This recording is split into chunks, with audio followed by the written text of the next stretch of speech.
datang di The Counter Press yang bakal membahas isu sepak bola terkini lewat opini dan counter opini. Pada episode kali ini, kami akan membahas sebagus apa sih Moises Caicedo sampai jadi rebutan? Kehidupan Spurs tanpa Harry Kane masih bisa tajam? Serie A disebut liganya orang tua, apa iya?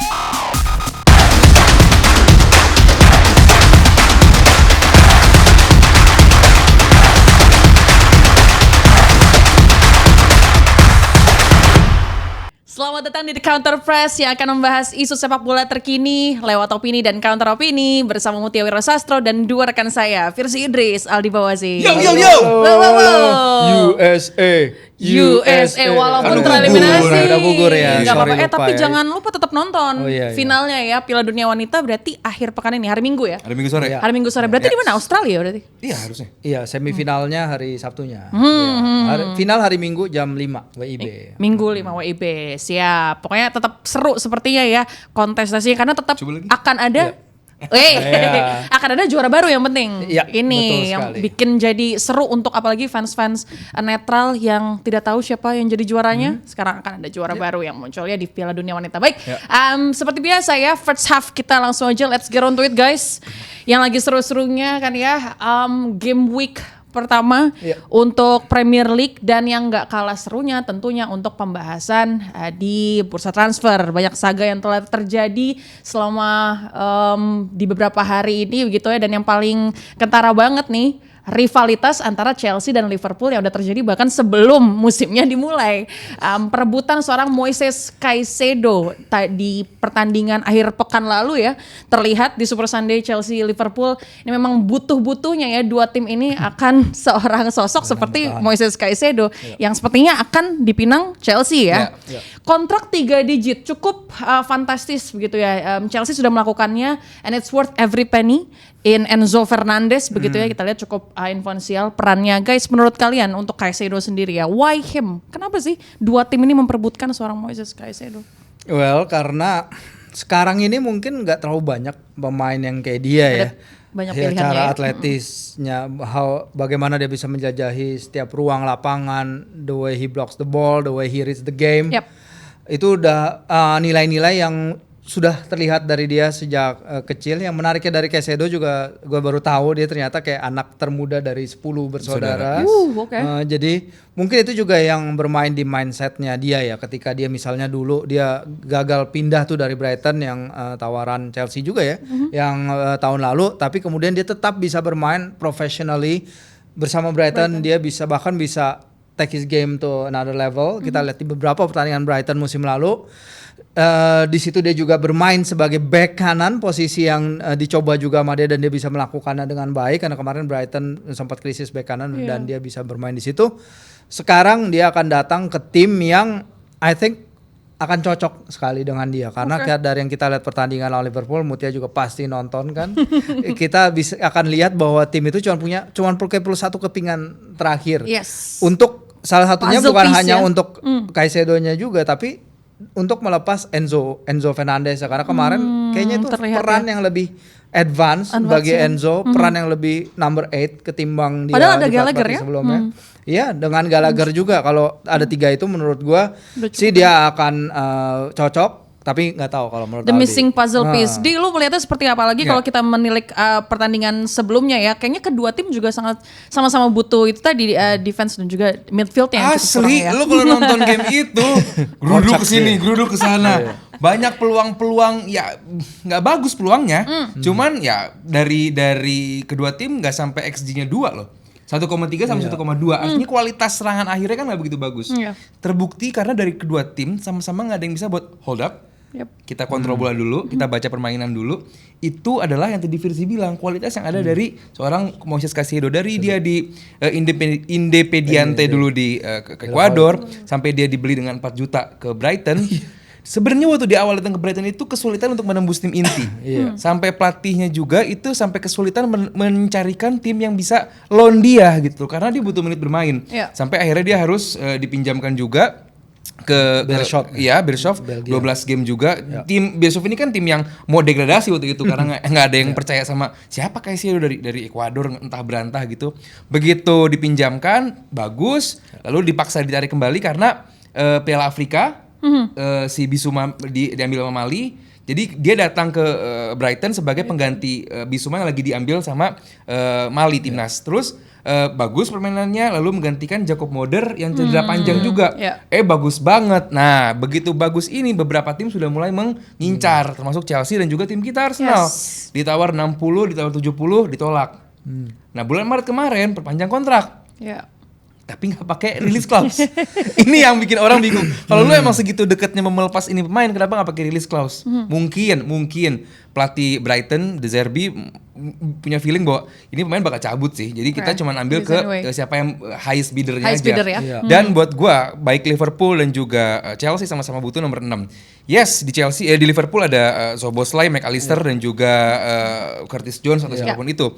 Cuman nggak ada nomor 6. That's why waktu kita bahas soal Fabinho ini sangat gue sayangkan karena yes, Henderson harus cabut. Cuman nggak ada seorang game reader sebaik Fabinho yang bisa jadi ball stopper juga. Nah, itu yang kehilangan sekali dari seorang Fabinho dan gue yakin Liverpool sangat amat big loss ini nggak dapat si Caicedo karena itu peran yang sangat dibutuhkan. Dan di Chelsea pun sekarang Gallagher yang dimainkan karena seperti Divisi bilang Enzo sayang kalau nomor 6 banget ditaruh nomor 8 karena visinya passingnya juga cukup bagus. Nah, peran inilah yang nantinya disiapkan untuk Caicedo karena bagus banget kalau Caicedo sampai harus ke Chelsea. Ya, dan tadi Aldi bilang bagaimana dia datang dari Ecuador de la Valle itu, Uruguayan Serie A, dia baru 2,5 tahun lalu loh main di Ecuador. Jadi emang dia cepat banget. Dalam 2 tahun itu Brighton untung 110 juta pound untuk dari 4 juta. Iya kan didatangkan dari 4 juta dari 110. Ya. It's a big win lah bagi Brighton ya, itu aja. Mungkin kenapa dia akhirnya nggak pakai release clause karena kita tahu lah kalau release clause mungkin 75, 80, it's already a big number. Tapi ini gara-gara Liverpool masuk nih 110. Jadi habis ini itu, ya si pemantik Chelsea ya untuk juga, bisa jadi juga mengikuti. So ini akan jadi pemain ke-8 yang Chelsea beli. Tadinya kan ada si Tyler Adams itu ya, tapi Tyler Adams transfernya nggak jadi. Iya, emang ini jauh benar-benar lebih upgrade dari dia. Lebih upgrade. Dan dari segala aspek akan meningkatkan timnya, tergantung dari bagaimana Pochettino bisa memanfaatkan kehadiran Caicedo untuk rilis itu tadi pemain-pemain yang gue sebut tadi, Enzo, Connor, dan habis itu Mudryk terutama yang kemarin Mudryk sebenarnya dia bisa win the game kemarin, cuman sayang banget saya. Tapi ke depannya I think kita akan lihat more of Chelsea yang dibawa Pochettino yang dari awal udah gue bilang emang mereka ahead of schedule sih. Oke. Singkat saja guys, ini apalagi ada 2 pemain sekarang dengan kontrak 100 juta. Apa implikasi bisnisnya untuk Chelsea? Bisnis. Dia rugi 200 juta. Itu dulu mereka habis spend gede. Apakah ini bisa dibalikan dengan cepat? Rugi atau investasi? Investasi bentuknya. Cuman apakah ini bisa return atau enggak? Gue belum tahu. Cuman kalau dari segi baju juga, gue nggak dengar kabar Enzo ini nilai pembelian bajunya juga cukup besar. Caicedo juga, gue nggak yakin bakal besar juga gitu. Karena siapa dia gitu? Kalau siapa namanya si Enzo kan jelas dia juara dunia gitu. Ada yang dibawa sebelumnya. Kalau Caicedo ini kan ya pemain bagus di eranya Potter gitu kan. Selesai di situ doang. Di zaman De Zerbi juga nggak begitu banyak highlight. Cuman buat gue, apakah ini bisa membawa Chelsea jauh lebih bagus? Jelas. 4 besar harus. Mungkin fight untuk juara 4 juga. 4 besar nggak ada Europe mah wajib. Wajib makanya gitu. Jadi jangan lagi sampai jangan ada alasan lagi sampai walaupun 12 bulan yang lalu emang Chelsea berantakan banget gitu. Cuman sekarang gak ada alasan lagi, setiap lini sudah diperbaiki. Mungkin apakah ini Chelsea berhenti? Gua sih nggak yakin. Dia bakal mencari backup untuk kiper dari si Kepa yang di loan sama Madrid. Nyari backup juga untuk Thiago Silva juga gue yakin. Terus juga nyari winger karena Nkunku dan juga Sterling dianggap kurang Nkunku cedera, Sterling kurang maksimal. Jadi ini bukan the end dari transfer window-nya Chelsea. Oke. Ada yang datang, ada yang juga pergi dari Spurs paling tidak ya. Kita di second half nanti akan membahas seperti apa Tottenham Hotspur tanpa Harry Kane. Tetaplah bersama kami di The Counter Press.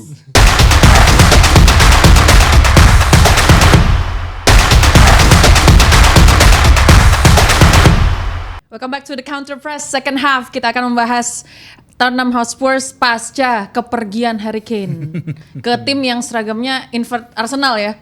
Merah putih juga sih. Marun. Benar.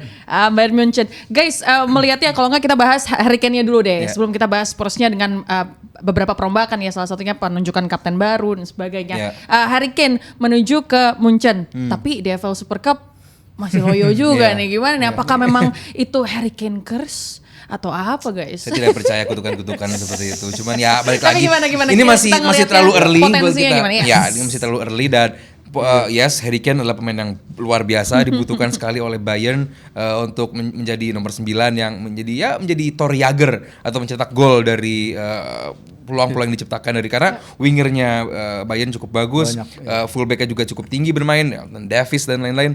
Ini yang dibutuhkan. Cuman apakah ini terlalu cepat untuk kita menilai Harry Kane? Jelas. Lagi pula ini masih Super Cup gitu, masih Community Shield-nya mereka punya turnamen gitu kan. Jadi buat gue masih terlalu dini untuk menilai Harry Kane. Tapi balik lagi lawannya juga Leipzig luar biasa gitu loh, barisan paling di depannya, barisan di belakangnya Willy Orban, terus juga kipernya walaupun Gulaski lagi cedera, tapi ya ini tim bagus gitu, wajar memberikan tekanan berarti bagi Bayern. Cuman sampai Harry Kane masuk di menit 63-an, ya jelas emang dia masih mencoba. Udah ketinggalan dulu kan. Udah ketinggalan juga. Dia masih mencoba integrated dengan permainannya Thomas Tuchel. Balik lagi loh, ini pemain belum pre-season sama Bayern. Jadi masih benar-benar memperkenalkan diri, siapa gua, bagaimana gua bermain. Ini masih dalam tahap itu. Jadi buat gua Harry Kane is good. Gue gak mau banter-banteran lagi karena dia bukan pemain Tottenham lagi. Jadi to be fair, he's very good player, cuman terlalu early lah. Cuman kan lucunya kan you can get the player out of Tottenham. You can get Tottenham out of player. Virzi jahat sekali. Meme aja dia, fotonya bener-bener. dia ngeliatin trofi gitu kan, kasihan banget kan. Tapi yes or no, yakin gak Kane akan dapat trofinya nih akhirnya di Munchen? Oh iya, kalau itu tadi iya seharusnya 12 gelar beruntun Bundesliga itu wajib. Tapi tahun lalu apa yang terjadi ke Bayern itu adalah sebuah hal yang nggak boleh terjadi lagi. Di mana mereka baru memenangkan title pada hari terakhir itu juga karena lawan mereka Seri. Bukan karena mereka tampil konsisten gitu ya, bagus dan lain-lain. Makanya ada big changes di the whole of Bayern sekarang. Setidaknya early signs-nya udah oke, karena kalau tadi kita ngomongin jersey sales dan lain-lain, Kaisedo nggak bisa ngejual. Nah kalau ini Harry Kane langsung menjual, langsung jos rekor Club Shop mengumumkan rekor penjualan mereka untuk one day sales 10.000 jersey Harry Kane katanya sudah laku. Jadi ya untuk pemain ya karena worldwide sih dia levelnya udah. Iya benar. Dan dia itu juga kan katanya saya juga ingin into this culture kan, pingin belajar bahasa Jerman dan lain-lain. Karena satu lagi video yang viral dia dari pertandingan lalu kan dia coba deketin wasitnya tapi dia nggak ngerti mau ini. Iya. Itu yang masih jadi PR buat dia, tapi pasti dia akan nemui mungkin setengah atau lebih pertandingan di Bundesliga jauh lebih mudah dari di Liga Inggris. Oke. Di sisi lain Spurs peninggalnya Harry Kane begitu nanti juga akan menghadapi Manchester United di game week kedua ya. Premier League. Guys, melihatnya seperti apa nanti secara rotasi permainan begitu dan juga siapakah yang nanti akan Gue belum melihat bakal dirotasi sih. Big shoes to fill juga ya. Pasti itu. Jadi masih menggunakan tim seperti menghadapi Brentford kemarin, di mana Youmingson menjadi menjadi poros utama ke penyerangan dari Tottenham. Yes, mereka menguasai, mengurung Brentford jelas, cuman mereka mudah sekali ditembus lini tengahnya. Gua nggak ngerti, Bissouma banyak sekali dia out of position, terus sering skip. Artinya jadi bahwa tim ini butuh fokus lagi karena PR-nya nggak cuma di lini depan pengganti Harry Kane, di lini tengahnya juga gitu. Højbjerg cedera apa kemana sih dia? Dia nggak ada. Dia nggak ada gitu kan, maksudnya pemain-pemain yang kayak skip susah sih.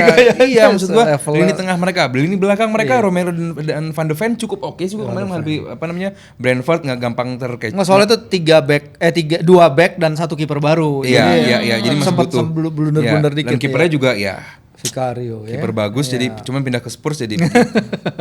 Nah ini yang sebenarnya dari laga pertama Ange Postecoglou itu yang gue lihat adalah dia berani untuk bikin the tough decision. Kayak ketika dia narik keluar Son, baru ditunjuk loh jadi sebagai kapten utama pemain Asia pertama yang jadi salah satu kapten Premier League full time. dia bikin penalti pada laga itu, terus dia kurang terlalu efektif. Postecoglou bodoh banget, lu mau kapten gua mau apa, lu keluar kalau emang nggak perform, dan itu it's a big decision. Kalau misalnya pelatih Tottenham yang dulu mungkin nggak akan bisa melakukan itu ya. Untuk juga nggak ada Kane sih. Jadi memang harus ada banyak yang mereka tingkatkan, karena ketika itu laga dari mereka leading 1-0 jadi 1-2 kelihatan banget that their control of the game itu langsung nggak ada. Dan itu apalagi kalau melawan tim sekelas Man United dengan pemain-pemain baru mereka yang notabene bisa akan melakukan hal yang mungkin lebih rajin juga dari Brentford. Nah, bukan berarti Brentford gak rajin ya, tapi mereka juga pemainnya luar biasa kemarin. Tapi ini akan jadi yang menarik, gue liat Emerson Royal ditaruh di inverted Iya. Nah, golnya keren banget ya. Juga gitu. Artinya bahwa ya mungkin tadi bagian dari Virzi bilang bahwa ini adalah tough decision yang dibuat oleh Angelo Postecoglou itu. Salah satunya adalah menempatkan Emerson Royal jadi inverted midfielder, karena kan semua tim sekarang begitu sistemnya. Di mana fullback dijadikan inverted midfielder, semuanya begitu. Termasuk Trent juga di Chelsea, di Liverpool, Zinchenko di Arsenal, Partey juga demikian. Artinya ini sedang dicoba oleh Tottenham. Jelas ini musim transisi, sama seperti Liverpool, sama seperti Chelsea. Beda sama tim-tim yang udah enak duluan tuh, kayak Newcastle kan tinggal memoles doang ya. Tinggal dapat dong. Ngomong-ngomong akhir pekan ini, jangan lupa ya. Sorry. Sama Tun Ali juga. Tottenham ya ini bakalan jadi musim yang roller coaster, karena kita nggak tahu nih apakah Angelo Postecoglou ini menjadi orang yang tepat untuk memberikan jawaban dari bahwa tanpa Harry Kane gitu, bahwa ada Harry Kane-nya aja Tottenham ini berat. Ya, apa kabar? Apa nggak gimana Tottenham gitu yang jelas. Ya karena kalau lu lihat gol-golnya Harry Kane berapa kali menyelamatin Tottenham, akan kelihatan banget tim ini benar-benar tergantung.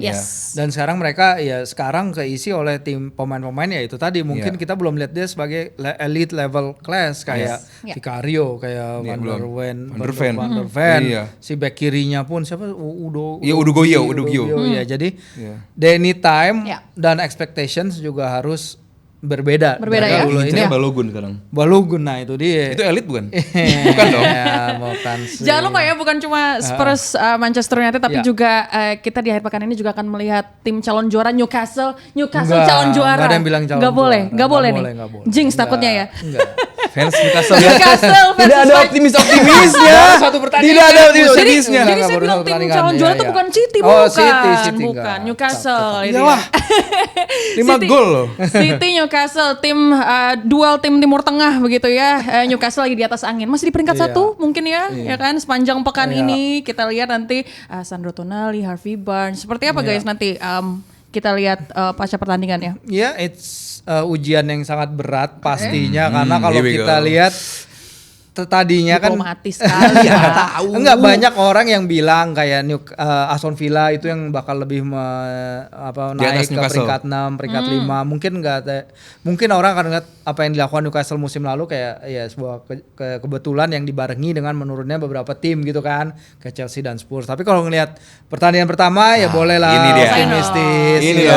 Loki ini ya kan naik terus. Enggak main di Etihad. Tapi berarti which Saudi money yang karena trauma bertahun-tahun main di Etihad itu biasanya kena bantai 5 gol, 6 gol, Aguero 5 gol gitu. Jadi PTSD-nya masih ada. Jadi apapun hasil, kalaupun bisa dapat seri pun udah senang, tapi kalau bisa menang itu benar-benar statement of intent dari Newcastle. Cuman musim lalu 3 sama kan? Berharap aja. Enggak, itu yang di St. James's. Iya, St. James's. Kalian di Etihad kayaknya kalah 0-2 gitu. Walaupun emang for a huge part of the game City cuma stuck di 1-0, tapi abis itu mereka bisa nambah 2 gol. Kalau buat gua asal Newcastle dengan midfieldnya yang bagus itu bisa matiin midfieldnya City yang lagi biasa aja itu. Apalagi nggak ada De Bruyne.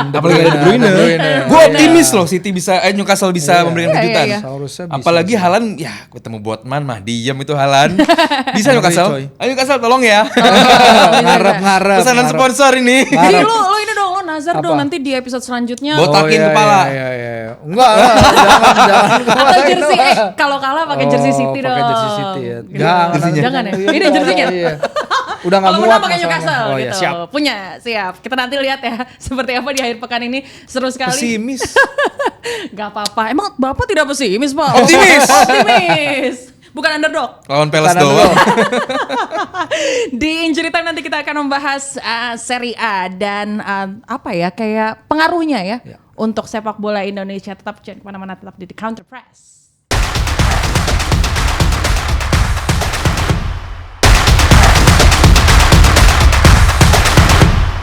Injury time di The Counter Press. Kita akan membahas, tadi kan udah membahas Harry Kane dan Bundesliga, dan juga Serie A juga akan dimulai di akhir pekan ini. Ada yang di Sabtu dini hari, ada yang di Sabtu malam. Serie A tuh dikatakan sebagai sepak bolanya orang tua karena ditontonnya untuk apa ya, generasi 80 90-an. Bener gak sih guys? Gue sih gak setuju ya. Mungkin 3, 4, 5, 6 tahun lalu mungkin ya. Cuman Serie A sekarang gue lihat lebih atraktif mainnya, jumlah golnya juga lebih banyak. Artinya bahwa ini lebih menarik sih, dan gak cuma beberapa klub doang, karena klub papan atasnya juga justru biasa aja, tapi klub papan tengah dan bawahnya justru menarik nih gitu. Bahwa kita lihat tahun lalu tim kayak Napoli aja menjadi juara gitu, artinya benar-benar gak ketebak.